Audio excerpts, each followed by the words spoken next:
கர்த்தருடைய நாமம் பரிசுத்தப்படுவதாக. இன்றும் கூட உங்களுக்கு ஒரு வசனத்தை மேற்கொள்ள காட்ட விரும்புகிறேன்.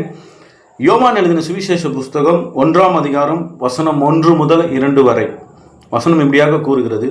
ஆதியிலே வார்த்தை இருந்தது, அந்த வார்த்தை தேவனிடத்தில் இருந்தது, அந்த வார்த்தை தேவனாய் இருந்தது, அவர் ஆதியிலே தேவனோடு இருந்தார். இந்த வார்த்தை, அதாவது எல்லாருக்கும் தெரியும், வார்த்தை மாம்சமாய் வெளிப்பட்டது. அந்த வார்த்தை தான் இயேசு கிறிஸ்து. அந்த வார்த்தை மாம்சமாய் உலாவியது, அது அற்புதம் செய்தது, அது தேவனுடைய திட்டத்தை நிறைவேற்றியது. அந்த வார்த்தை தான் ஆண்டவராகிய இயேசு கிறிஸ்து. இது எப்படி பிரதர் நீங்கள் சொல்கிறீங்களா? ஆதியாகமத்தில் நீங்கள் பார்த்தீங்கன்னா கடவுள் வார்த்தையினால அனைத்தையும் படைத்தார். மனிதராகிய நம்மளை மட்டும் அவருடைய கரத்தினால் படைத்தார். அப்படி இருக்கும்போது வார்த்தை அவ்வளோ முக்கியமானதாக இருக்குது. அந்த வார்த்தை தேவன் வாயிலிருந்து புறப்பட்ட வார்த்தையின் மூலியமாக இந்த உலகம் சிருஷ்டிக்கப்பட்டது. அப்போ அந்த தேவன் வாயிலிருந்து புறப்பட்ட வார்த்தை தான் இயேசு கிறிஸ்து. அதே போல் ஆண்டவர் அவர் வாக்கில் உண்மை உள்ளவராக இருக்கிறார். உங்களுக்கு ஏதாவது வாக்கு கொடுத்துருந்தாலோ, இல்லை ஆண்டவர் உங்களுக்கு கொடுத்த வாக்கு தத்தம் நிறைவேறவில்லை என்றாலோ, அவர் வாக்கு தத்தங்கள் எல்லாம் இயேசு கிறிஸ்துக்குள் ஆம் என்றும் ஆமென் என்றும் இருக்கிறது. உங்களுக்கு கொடுத்த வாக்குத்தத்தம் எல்லாம் இயேசு கிறிஸ்துக்குள் இருக்கிறது. அவரை முதலாவது அவருடைய ராஜ்யத்தையும் அவரையும் நீதியும் தேடுங்கள், அப்பொழுது இவைகளெல்லாம் உங்களுக்கு கொடுக்கப்படும்.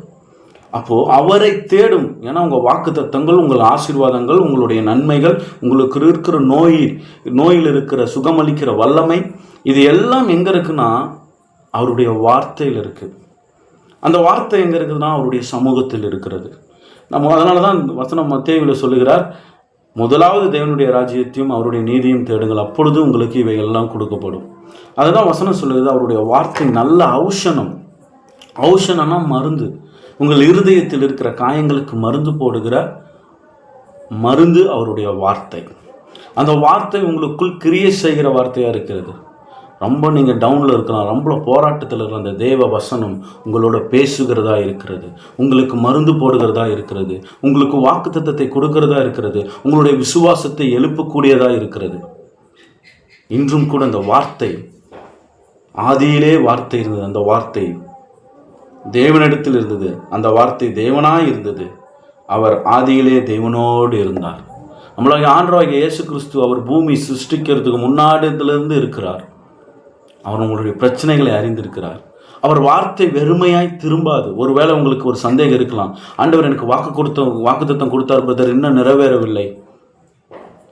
அவர் உண்மையில் வாக்குத்தத்தத்தில் உண்மை உள்ள தேவனாக இருக்கு. வார்த்தையில் உங்களுக்கு ஒரு வார்த்தை அவர் சொல்லி அது வெறுமையாய் திரும்பினதா சரித்திரமே கிடையாது. ஆண்டவருடைய வார்த்தையில் வல்லமை உள்ள வார்த்தை, அது உயிர்ப்பிக்கிற வார்த்தை, அது உங்களை உருவாக்குகிற வார்த்தை, அது சிருஷ்டிக்கிற வார்த்தை, அது வெறுமையாய் திரும்பாத வார்த்தை. அதனால தான் ஆண்டவர் சொல்கிறாரு, தாவீதுக்கு கொடுத்த வாக்குத்தத்தத்தை அவர் சாலமோன் கிட்ட நினைவு கூர்ந்து அவன் செய்த எல்லா தப்பிதங்களும் அவர் மன்னித்தார். காரணம், அவர் தாவீது கிட்ட வாக்குத்தத்தம் கொடுத்தார். சாலமோன் அந்நிய ஸ்திரீகளோடு அவன் பாவம் செய்த போது கூட ஆண்டவர் இருமுறை அவனை கண்டிக்கிறார். இந்த பாவம் செய்யாதப்பா, நீ இப்போ அந்நிய ஸ்திரீகளோட கலக்காதப்பா, அவங்களுடைய தேவர்களை அவனை கும்பிட வச்சிருவாங்க. ஆனால் அவன் அந்நிய தேவர்களுக்கு அவன் பலிபீடங்கள் கட்டினான். அவன் சின்ன வயதிலே ஆண்டவருடைய ஞானத்தை பெற்றவனாய் இருந்தான். ஆனால் ஆண்டவருடைய வார்த்தையில் அவன் நடக்காததனால், ஆண்டவருடைய வார்த்தை அவன் கீழ்ப்படியாததனால், கேட்காததனால் அவனுடைய வாழ்க்கை பாவம் நிறைந்த வாழ்க்கையாய் ஒரு விக்கிரக ஆராதனை பண்ணுகிற ஒரு மகனாக மாறினான்.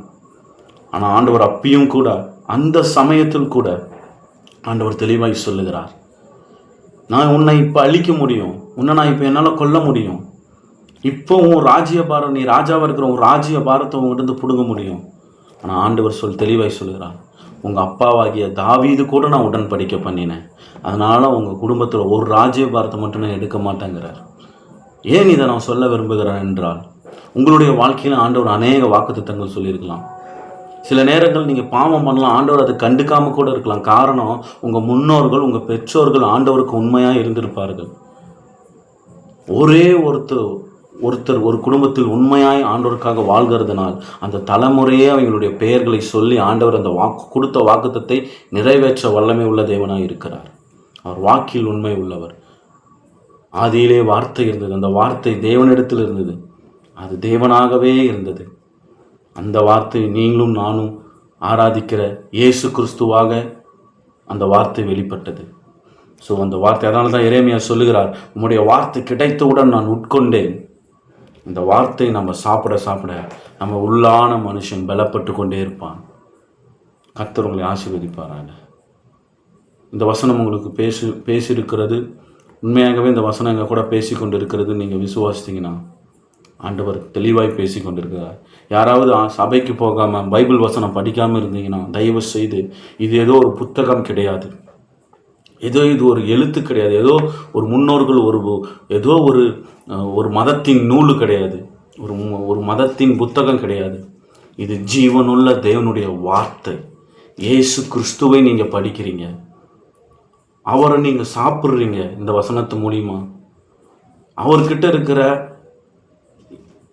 ஆசீர்வாதத்தை பெற்றுக்கொள்ளுறீங்க. இந்த வசனத்து மூலிமா, இந்த வார்த்தையின் மூலிமா இயேசு உங்கள் வாழ்க்கைக்குள்ளே வருகிறவராக இருக்கிறார். உங்களை தரித்திரங்களை மாற்றுகிறார். அவருடைய வார்த்தை உங்களுடைய வாழ்க்கையில் கிரியை செய்கிறதா இருக்கிறது. தேவன் இந்த பைபிள் வசனத்தின் மூலிமா தான் உங்களோட பேச முடியும். தயவு செய்து பைபிள் படிக்காமல் இருக்கிறவங்க இந்த வார்த்தைக்கு முக்கியத்துவத்தை கொடுத்து நாம் பைபிள் படிப்போமாக. ஆண்டவர் உங்களை ஆசீர்வதிப்பாராக. ஆமேன். கர்த்தர் உங்களை ஆசீர்வதிப்பார். God bless you.